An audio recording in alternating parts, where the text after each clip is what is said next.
This is one of those neat moments where I get to have real good friends on the program, and I don't care who knows it. I've known Johnny Silverman forever and a day, and his lovely wife, Jennifer Finnigan, forever and a day, and they are the co-directors and co-stars of the movie that you can get on DVD. I'm holding it up for the radio audience to describe, called A Bet's a Bet. And Jennifer also getting set to head off to shoot season 2 of Tyrant on FX. Good to see both of you guys. It's so good to see you. This is awesome. I know. I know. It's like weird and awesome. This is weird. I know, it is but weird. In a great way. You know, we should have prepared for this just to do it beforehand. You know, like one of us come to each other's homes and just, I'll sit behind a desk, you sit in a chair, we have a conversation. Exactly. But, you know, Johnny, I'll share it for the audience too. Your dad married Susie and I back in the day. Not only did he marry Susie and you, but he signed the wrong line on the form, and he was married to Susie for about 3 weeks. Did you know that, Jennifer? You did know that. That he signed the wrong line on the marriage license. And Susie got a phone call from somebody in the New York City Department of whatever the heck it is. You know, your rabbi signed the wrong line. So Susie was married to your dad. Susie was my mom for 3 weeks. Which, by the way, that's an LA story that's told every day, right? In some way, shape, or form.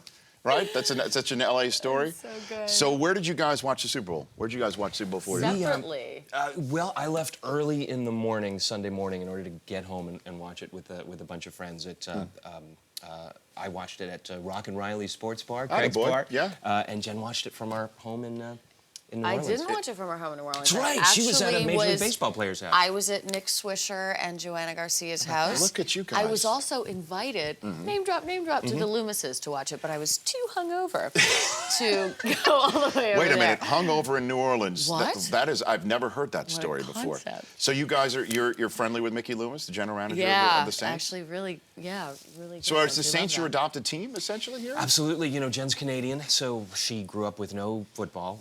It's Well, a hockey. I mean, You know I was never into football. Well, I mean, you're not even an Alouette. You're not even you're not even there. Not even there. Not even there. And I grew up with 2 football teams, the Rams and the Raiders, and I haven't had nothing. They've been gone for a long time. But we have been adopted by the city of New Orleans, and we actually arrange our trips in the fall to coincide with Saints to go with the Saints games. No kidding. So what did you think of the end of Super Bowl 49? A question I never thought I would pose to you on live television or radio, Jennifer Finnigan, but I just did. I never thought I would answer it. Yeah. But I'm going to say it was a nail biter. I thought it was amazing. It was an amazing game, and I didn't really care who won. I mean, it was one of those things where I kind of like the game now, so I just watched it to see the plays, and it was effing That was great. epic. It was epic. It was an epic finish. Just crazy. Yeah, I know.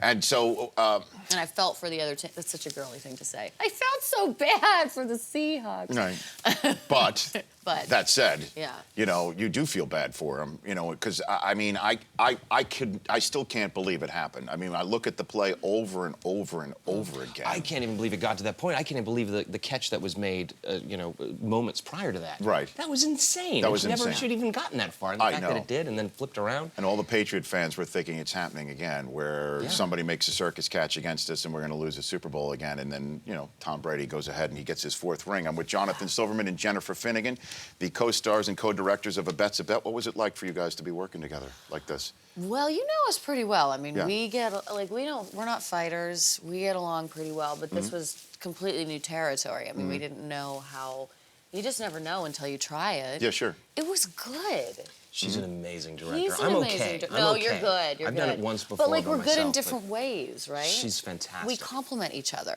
and the way that we spar, sort of verbally, we do the same thing directorially. I've never heard you guys spar verbally. You haven't? Would you like to hear it what now? does that sound like? Yeah, sure. What does that sound like?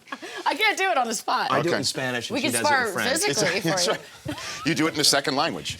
I like that. That's how talented you guys are. It was great. I mean, it was like a very, you know, we had a rule. We were like, listen, if we disagree on something, rule number 1, we don't fight on set. Right. We don't want to scare the actors. No. You know? And we never really did. We never fought. Everyone said it was one of the nicest experiences of their life. Kristen Chenoweth and Mina Suvari and Jeff Stoltz and Kenan Thompson from Saturday Night Live. Yeah.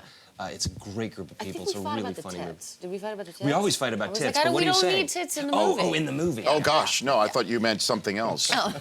So I've got Jonathan Silverman, Jennifer Finnigan here on The Rich Eisen Show. You can follow Jennifer at Jennigan on Twitter. You're not on Twitter, Johnny. I just joined the Instagram world. Okay, I got rid of my Betamax. I take a while to grow up. What do you think of your Dodgers? I'm going to go on a different ball of wax You here. ask me that every year, and every year I have great optimism and hope. But I do. I have great optimism and hope. I think they're scary moves that were made, but I think ultimately they're going to be a better cohesive group. They got rid of a lot of named players. You know. They did. Okay. They did. But you're good. You're good with I'm all. good. You're good I'm with good. that whole thing. He's so loyal. And It's I know amazing. for sure. And Jennifer, you're heading off to shoot season two of Tyrant. Tyrant, Right, yeah. on FX, where you play the fascinatingly, I guess, named Molly Yeah. Al-Fayed. That's right. You know, you don't hear meet too that a many lot. Mollies with the last name of Al-Fayed. Yeah. I mean, this has been a very intense show that It's a lot been of a people have very latched intense onto. year. What was it like shooting this? I mean, I know who the answer, but knew go for it. I'd be spending, basically 6 months of my life in the Middle East. I mean, like I'm a very blonde-looking right. girl there. And you know what? It was crazy. I mean, we shot the pilot in Morocco, then we shot the bulk of the series in Tel Aviv until the war started, and we were getting, missile attacks and air raids every day. And this That was poor happening guy, on the set, huh? No kidding. You know what? Yeah. I mean, I had a bomb shelter in my apartment, which was weird. And he'd call me, and on a Saturday night, I'd be like in my shelter with a glass of rosé and CNN. And 4 soldiers. It was cool. Yeah, wow. that was well, girls supposed to know that part. It was weird, and it sucked for him because he was only seeing CNN, and I was like, listen, Tel Aviv is not Gaza. It's not great to be here. Right. And then at the end, we got evacuated to Turkey, where we kind of guerrilla shot the rest of the show. And so where are you shooting it this year? Budapest and Morocco. Okay. Yeah.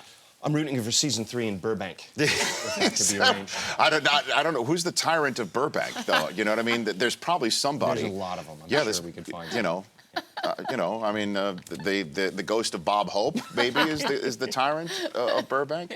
So I'm here with Jonathan Silverman, Jennifer Finnigan, the co-directors and co-stars of A Bet's a Bet, which you can get on DVD. So you grew up a Raiders and Rams fan. I grew up first a Rams fan. Now, and then a Raider fan, sure. everybody thinks the Rams are coming back here, and then the rest of the country says, well, the LA can't handle a team. I say that's bunk, to use the phrase that's safe for work. I mean, I went out to the Coliseum 2-3 Sundays a year, and I was just, a little kid, and I found a way to get out there and loved it. Who did you watch? Who was on the Raiders back when you did Oh God! I mean, this would have been Jaworski and the Youngbloods, and then when the Raiders came to town for those magical years, yes. It was Plunkett, and that was scary. I do remember getting indoctrinated into Raider Nation. But I still loved it. Yeah, but you made it through, and I think if the Rams come back, this would absolutely be a supported franchise, or the Raiders, or any team that comes here. Why do they say it can't? Well, I mean, there's no place yet. I mean, you fly. I mean, yes. You need if they first need to build it first. Yeah. I just don't know who's coming or what have you. But I would definitely go to these football games. But I'm a football guy. You know people in the. I do know some You people. can make this happen. Come on. How is your rabbi father, Johnny? He's good. He's Which is turning another 91 question I years old. never thought I would ask here on the show. National But how is your rabbi? He's turning 91 years old in a few weeks, Oh, and my gosh. honestly, he always asks about you guys. He Well, always asks. How is Richard? How is Susan? How's Richard? We need to remake the mugs if I'm actually going to be called that. But yeah, tell him I said hello, will you please? You guys are the best. I love you two guys, Jonathan Silverman and Jennifer Finnigan. Go get their movie on DVD, A Bet's a Bet. And there's something in it for everybody. Indeed. And the something is, again, just, can we show do we have the shot of Rex Ryan? I don't know if this is the type of something in it for everybody, but we're gonna show this shot because you say that there's some full frontal potentially in this. That's Is this Rex Ryan nudity, getting? This is shirtless Rex Ryan getting a new tattoo. Is this the bet that you're talking about in A Bet's a Bet right here? No, that's a losing bet for everybody. There's nothing that can't be unseen in this film, right? What's Similar to the this. tat he's getting? He had a Mark Sanchez shirt, number I hope. 6 tat that I believe he had of his wife wearing the jersey. Wow. And now that he's a Buffalo Bills head coach, you can't have that. No. certainly in the ink world and the football world, you can't have it. No. It's untenable. Did he Instagram that shot? You mean like willingly put that out? Yes, did he? I believe somebody Okay. did. He's been I don't working know out. the genesis of it, but the fact is it's out there. It does say something about him if he did it willingly. Hey, there's lots to say about him. Thanks for coming in here. Thanks for having us. You having bet. us. And be safe on the road when you're Thank shooting you. season 2. Please be safe. Jennifer, that's right. Jennifer Finnigan and Jonathan Silverman, the husband and wife team, co-directing, co-star the movie you should get on DVD called A Bet's a Bet. The Rich Eisen Show, weekdays at noon Eastern. On Audience.